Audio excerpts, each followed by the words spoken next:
नमस्कार। पैसों के प्रबंधन पर इस खास फाइनेंशियल चर्चा में बहुत बहुत स्वागत है। देखिए, आज हम जिस विषय पे बात करने वाले हैं ना, वो लिटरली गेम चेंजर है। आज का हमारा एक ही सीधा सा लक्ष्य है। जो लोग पूरी जिंदगी सिर्फ पैसा कमाते रह जाते हैं, उन्हें एक्टिव वेल्थ बिल्डर्स में बदलना। महान इन्वेस्टर वॉरेन बफेट के शानदार सिद्धांतों का इस्तेमाल करके आज हम ये समझेंगे कि कैसे एक बिल्कुल साधारण सी इनकम को भी एक मजबूत आर्थिक साम्राज्य में बदला जा सकता है। क्योंकि सच तो ये है कि बात सिर्फ पैसे बचाने की नहीं है, बल्कि स्मार्ट तरीके से अपना पूरा भविष्य सुरक्षित करने की है। तो चलिए सीधा मुद्दे पर आते हैं। जरा सोच कर देखिए, अगर बैंक बैलेंस आज इसी वक्त अचानक जीरो हो जाए तो सर्वाइवल कितने दिन चलेगा? सच कहूं तो ये एक बहुत ही कड़वी सच्चाई है कि ज्यादातर लोग बिना काम किए 30 दिन भी सर्वाइव नहीं कर पाएंगे। नौकरी का होना और आर्थिक रूप से सुरक्षित होना, ये दोनों ना बिल्कुल अलग बातें हैं। मिस्टर सैयद का ही केस ले लीजिए। 2008 के उस भयंकर आर्थिक संकट के दौरान उनके पास एक अच्छी खासी नौकरी थी, लेकिन फिर भी उन पर 8 लाख रुपए का भारी कर्ज था। बाहर से देखने में सब चकाचक लग रहा था, लेकिन अंदर ही अंदर हालात इतने खराब थे कि वो कुछ बहुत ही गलत और खतरनाक कदम उठाने के बारे में सोचने लगे थे। अब देखिए, ये जो लिस्ट सामने है ना, ये कोई आम लिस्ट नहीं है। ये वो अल्टीमेट ब्लूप्रिंट है जो नकली फाइनेंशियल स्टेबिलिटी का भ्रम पूरी तरह तोड़ देगा। हम इन 6 स्टेप से गुजरेंगे। पहला, फाइनेंशियल रियलिटी चेक। दूसरा, कर्ज की जंजीर तोड़ना। तीसरा, फाइनेंशियल वेब की सुरक्षा। चौथा, लाइफस्टाइल इन्फ्लेशन ट्रैप से बचना। पांचवां, धैर्य की ताकत। और फाइनली छठा, मल्टीपल इनकम स्ट्रीम्स बनाना। बस इन 6 स्टेप्स के साथ हम पैसों की इस पूरी गेम को डीकोड करेंगे। अच्छा, तो अब इस मेन कॉन्सेप्ट को समझते हैं। ये 15% का नियम आखिर है क्या भला? देखिए, ये नियम हमें बताता है कि पैसा सिर्फ कमाने या अंधाधुंध खर्च करने के लिए नहीं होता। इसे बहुत ही स्ट्रैटेजिक तरीके से ऐसी जगह लगाना होता है जहां ये एक जाल की तरह काम करे, बिल्कुल एक मकड़ी की तरह, जो मेहनत से जाला बुनती है और फिर वो जाला खुद ब खुद शिकार पकड़ता है। ठीक वैसे ही अगर इनकम का सिर्फ 15% हिस्सा लगातार इन्वेस्ट किया जाए ना, तो वो धीरे धीरे एक ऐसा मजबूत जाल बन जाता है जो अपने आप और ज्यादा पैसों को आपकी तरफ खींचने लगता है। तो चलिए बिना देर किए पहले स्टेप से शुरुआत करते हैं, द फाइनेंशियल रियलिटी चेक। सब सही है का भ्रम तोड़ना। ये वो पहला पड़ाव है जहां हमें अपनी आंखें खोलनी हैं। आपने वो उबलते हुए मेंढक यानी बॉइलिंग फ्रॉग वाली कहानी सुनी है?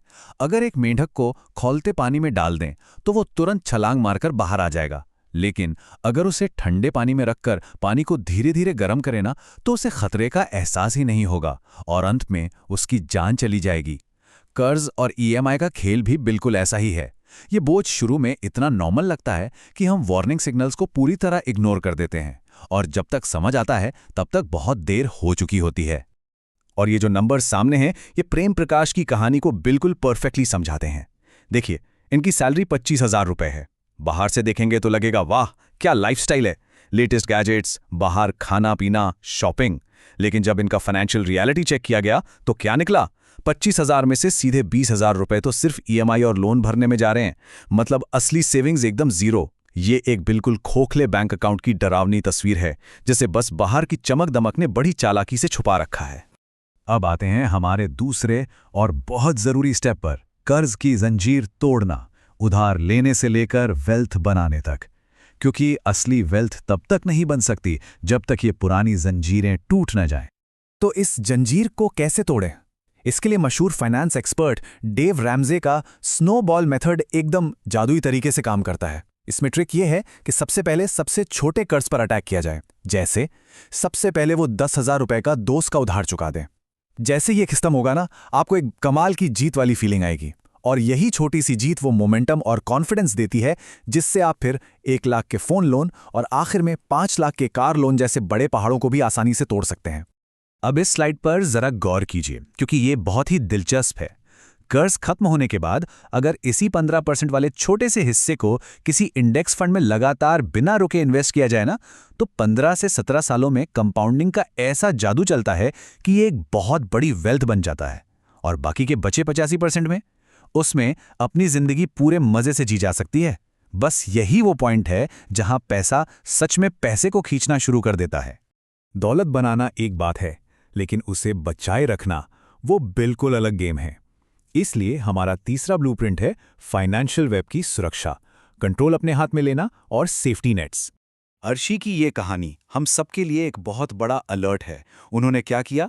बिना कोई रिसर्च किए किसी के कहने पर एक चिटफंड स्कीम में पैसा डाल दिया, और तो और अपने जानने वालों का भी पैसा लगवा दिया। नतीजा क्या हुआ? पूरे 30 लाख रुपए डूब गए, और फिर उन्हें कर्ज लेकर उन लोगों का पैसा वापस करना पड़ा। ये साफ दिखाता है कि बिना खुद सीखे, बिना सेल्फ एजुकेशन के अपने पैसों का रिमोट कंट्रोल किसी और के हाथ में देना कितना भयंकर साबित हो सकता है। इस पर वॉरेन बफेट की एक बहुत ही कमाल की लाइन याद आती है, नदी की गहराई कभी भी दोनों पैरों से एक साथ नहीं नापनी चाहिए। ये बात इमरजेंसी फंड की अहमियत को एकदम सटीक तरीके से समझाती है। देखिए, मर्फी का नियम साफ कहता है कि अगर कुछ बुरा हो सकता है तो वो होकर रहेगा। लाइफ में अनएक्सपेक्टेड चीजें तो आएंगी ही। ऐसे में बिना किसी सेफ्टी नेट के जीना सच में दोनों पैर नदी में डालकर गहराई नापने जैसी बेवकूफ़ी है। चलिए इसे जरा प्रैक्टिकल नंबर्स में समझते हैं। अगर घर का महीने का खर्चा 50,000 रुपए है, तो कम से कम 3 लाख रुपए का सेफ्टी नेट तो बिल्कुल मिनिमम रिक्वायरमेंट है। आनंद नाम के एक आईटी प्रोफेशनल का ही केस देख लीजिए। उनके पास कोई इमरजेंसी फंड नहीं था। अचानक एक एक्सीडेंट हुआ, इलाज में सारी सेविंग्स चली गईं और उसी वक्त नौकरी भी छूट गई। एक साथ 3 झटके और उनका पूरा का पूरा सिस्टम क्रैश कर गया।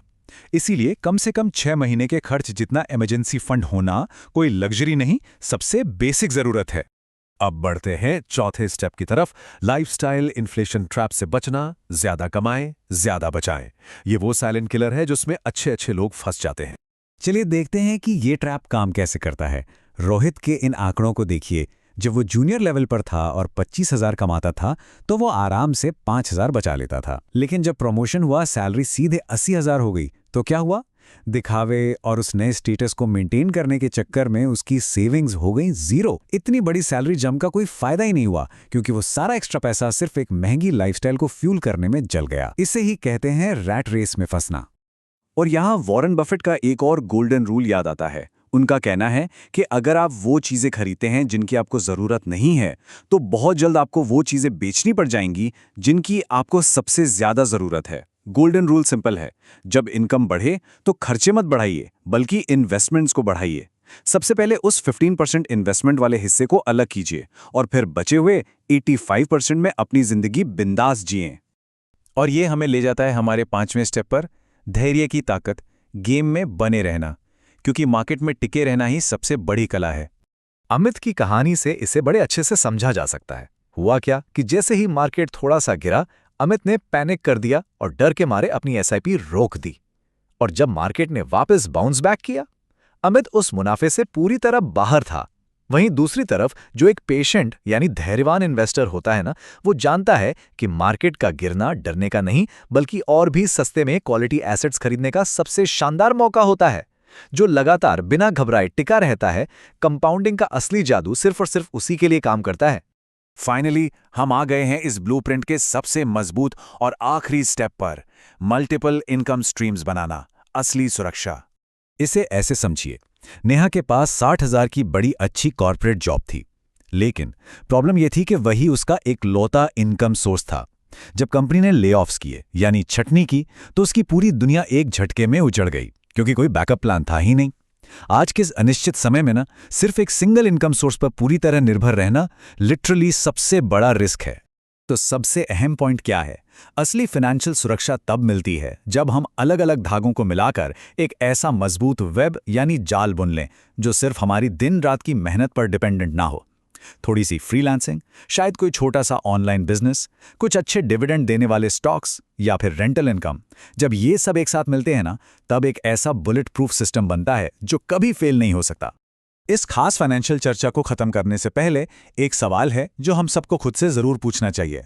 हर महीने जो पैसा आपके अकाउंट में क्रेडिट होता है, क्या वो भविष्य की आज़ादी के लिए एक मजबूत जाल बुन रहा है, या फिर वो सिर्फ कर्ज का एक और फंदा तैयार कर रहा है? जवाब चाहे जो भी हो, लेकिन अब वक्त आ गया है उस रियलिटी को एक्सेप्ट करने का और सही दिशा में अपना पहला कदम बढ़ाने का। हमारे साथ जुड़ने के लिए आपका बहुत बहुत धन्यवाद।